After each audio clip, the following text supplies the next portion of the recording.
Pumupunta talaga siya sa male. Gusto na may pag-breed, no? Lumalandi ata yung female, yo. Hindi ka na pagbigyan, hindi ka na diligan.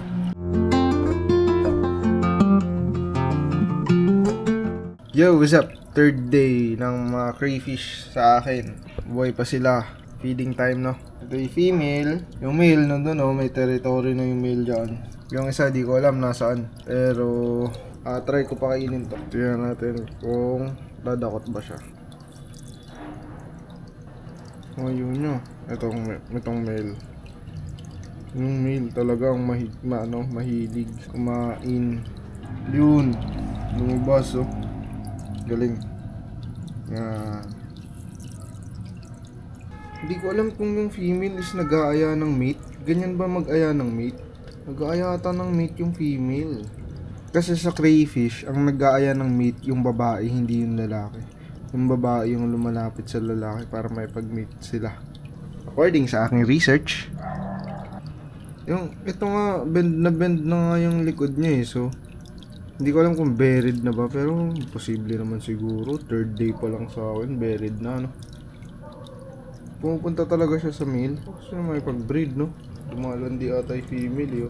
Oh, ayun na. Ayan. Okay, guys.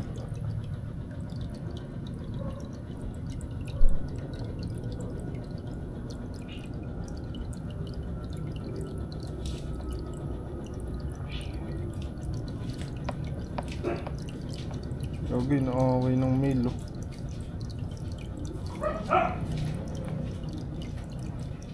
Gusto ata yung female, no? Tapos rejected siya. Ganun ba yun? Aww, I just woke up from a dream. Rejected siya. Uy, nagtago. Wala, ayaw kasi sa'yo ng male, eh, no? Masyado ka daw kasing aggressive. Gusto ng male yung nililigawan pa siya. Busted ka, tol. Sadness. Ang gusto lang ng male, kumain, eh. Diba? Nakita mo maliliit na kamay. Kain lang habol na ito talaga. Ito, lungkot. Tago. Sadness. Hindi ka na pagbigyan, hindi ka na diligan, hindi ka sila iniistorbo. Ang mini-make sure ko lang is bukas yung filtration system. Kasi once na yan namatay, tapos di ko nabantayan, nawalan sila ng oxygen. Dedo. Kaya yun din yung isang reason ba't kailangan di mataas yung water nila, para in case na kulang na sila sa oxygen, pwede silang umangat. Kunyari ito, sa mesh na yan, no? Pag umangat sila dyan, lalabas na yung ulo nila. So, one way of getting their oxygen na yan, no? Kailangan mababa yung water. Ayun lang.